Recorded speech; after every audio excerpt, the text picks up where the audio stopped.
Three epic heists that rewrote history. Daring, impossible, unforgettable. From the world's most guarded museums to unbreakable vaults, these aren't movies. These are real robberies that shock the world.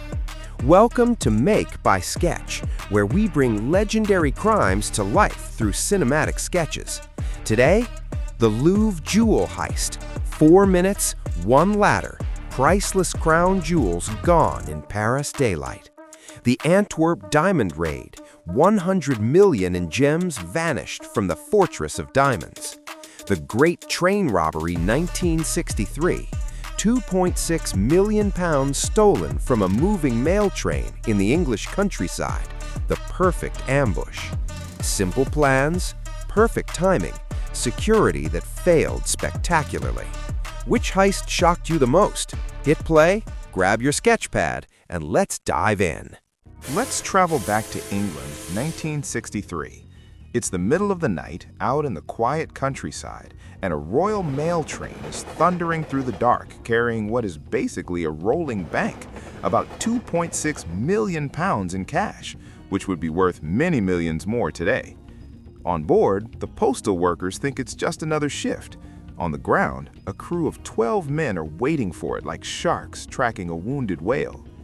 These guys aren't criminal masterminds in tuxedos. They're a mixed bag of career crooks led by a man named Bruce Reynolds, with future tabloid legend Ronnie Biggs in the supporting cast. Their plan is brutally simple. Stop the train, knock out the crew, rip open the mail bags, and disappear before anyone knows what happened. No fancy tech, no Hollywood stunts, just timing, nerve, and a lot of heavy lifting. First, they tamper with the signals. They rig the line so the engineer sees a red light and is forced to stop the train in a remote area, far from stations, phones, or witnesses. When the train comes to a halt, the gang swarms it. They overpower the driver and postal staff, drag people away from the control area, and take over the locomotive. The whole thing is fast, rough, and highly illegal, but disturbingly efficient. Inside the high-value package coach, sacks of cash are piled up, waiting to be sorted and delivered across the country. The gang tear into about 120 mail bags, working like a factory line in the dark. Some men drag the bags, others rip them open, others toss bundles of notes into waiting containers. It's not elegant, but the numbers are insane for the time. What starts as paper and canvas bags turns into a small mountain of money being loaded into waiting vehicles. They move the loot into Land Rovers parked nearby, each bag and box turning the vehicles into overloaded treasure chests on wheels. It takes them around half an hour to strip the coach of its most valuable contents. No one's firing a gun, there are no explosions, just the quiet horror of realizing later that someone took millions out of a moving train without anyone outside the scene noticing in time to stop them. With the cash packed, the gang drives to a rented farmhouse hideout called Leatherslade Farm. There, they start counting and sorting, basking in the feeling that they've just pulled off the crime of the century. They play cards, pass around stacks of notes, and talk about how set for life they'll be. For a short moment, it really does look like the perfect heist. No one dead, a fortune in hand, and a clean escape into the countryside. Then reality kicks in. The farm is full of fingerprints, evidence, and leftover supplies. The plan was to lie low and then burn or clean everything thoroughly, but egos, fatigue, and poor discipline get in the way.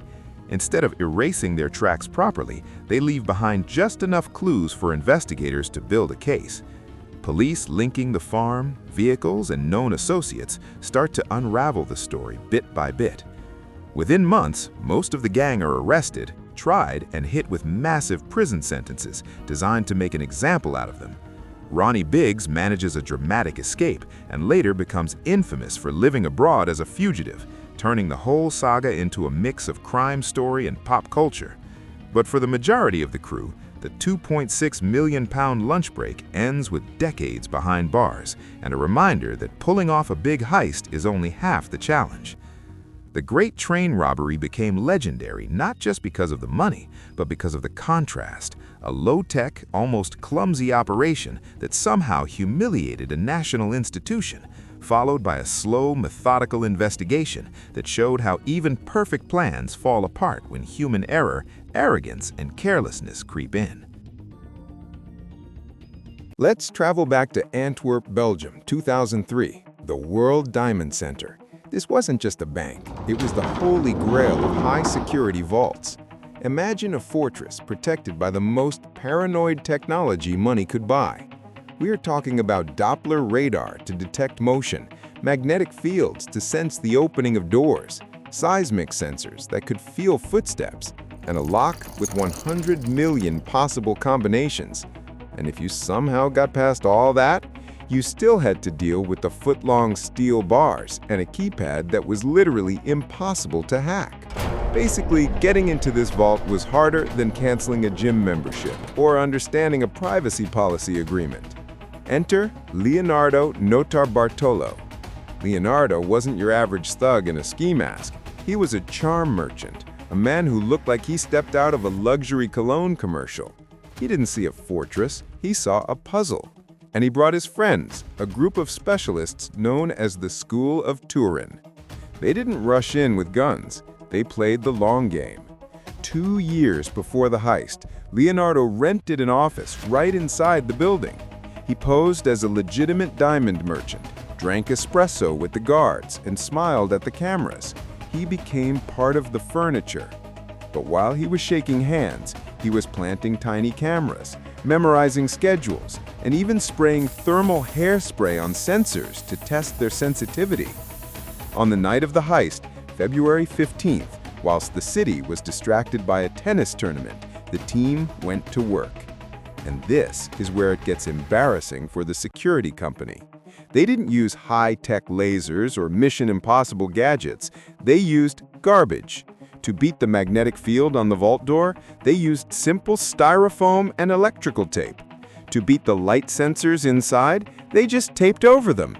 To beat the motion detectors, they used the can of cheap hairspray to coat the sensors so they couldn't detect heat. MacGyver would have been so proud. They spent hours inside the vault, drilling into safety deposit boxes. They worked in the dark, in silence, stuffing their bags with diamonds, gold, and cash. By the time they left, they were carrying over $100 million in loot. They walked out the back door, got into a car, and vanished. It was the heist of the century. The perfect crime. Well, almost.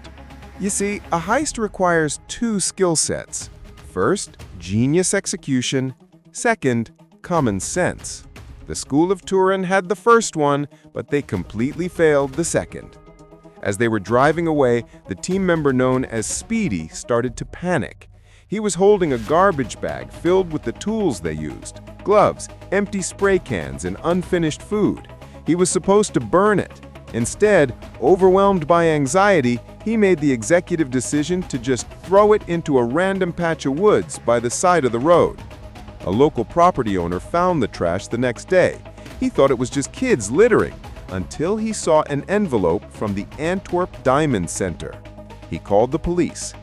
Inside that garbage bag, the police found everything, but the smoking gun was a half-eaten salami sandwich with a receipt nearby. A receipt that led right back to Leonardo. DNA from the sandwich matched. Video evidence connected the dots. The perfect crime unraveled because a guy named Speedy was too lazy to start a bonfire. The police arrested Leonardo, but here is the kicker. The diamonds, most of them, were never found. Leonardo served his time and is now a free man. So the moral of the story is simple. If you are going to steal $100 million, maybe don't cheap out on lunch. And for the love of God, pick up your trash. Paris, 2025. It's a quiet Sunday morning at the Louvre, the most visited museum on Earth.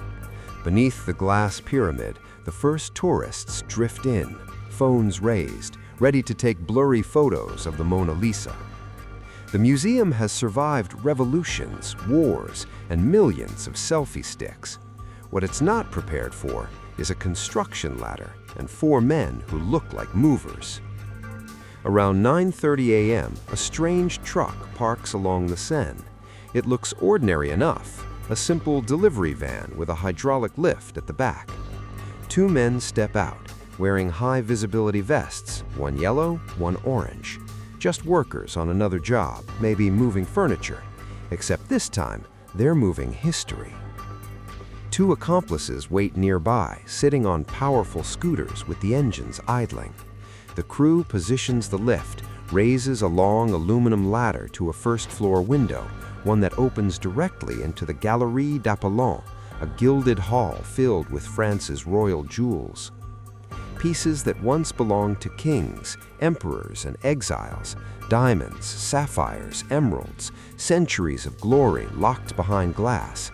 For now. The thieves climb. Technically, anyone could see them. Practically, no one reacts fast enough. They pry the window open, slip inside, and in less than a heartbeat, they're standing before two reinforced display cases. No lasers, no acrobatics, just a crowbar and a schedule that says, "Do it under 10 minutes." Inside those cases, pieces tied to Napoleon and the royal crown, a diamond-studded diadem set with nearly 2,000 stones, a sapphire necklace glimmering with history.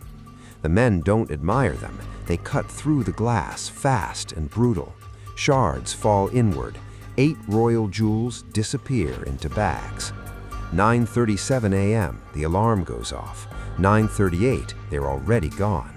They descend the same ladder, hop on the waiting scooters, and vanish into the Paris traffic along the Seine. Behind them, broken display cases, glass scattered across the marble floor, disoriented tourists being evacuated below the pyramid. The Louvre closed for exceptional circumstances.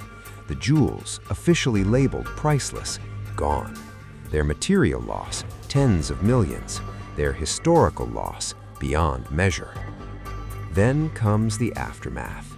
Investigators reveal something that sounds like a punchline. One lone security camera watching the gallery. Budget cuts, reduced staffing. 4 men in fluorescent vests treating the world's greatest museum like a simple building delivery. The Minister of Culture calls it a major breach. The President orders a security overhaul.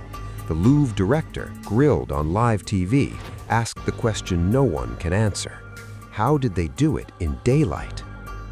Weeks later, police round up suspects, alleged members of the Gang of Four. But the jewels are still missing. Experts fear the worst. Dismantled, stones pried out, melted down, or scattered into anonymous luxury on the black market.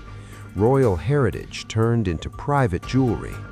The Louvre heist of 2025 becomes a wake-up call.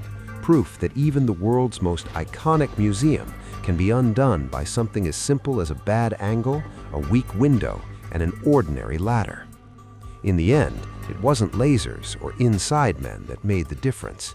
Just 4 minutes and a window. Thank you for watching my video. Please leave a like if you enjoyed it and subscribe.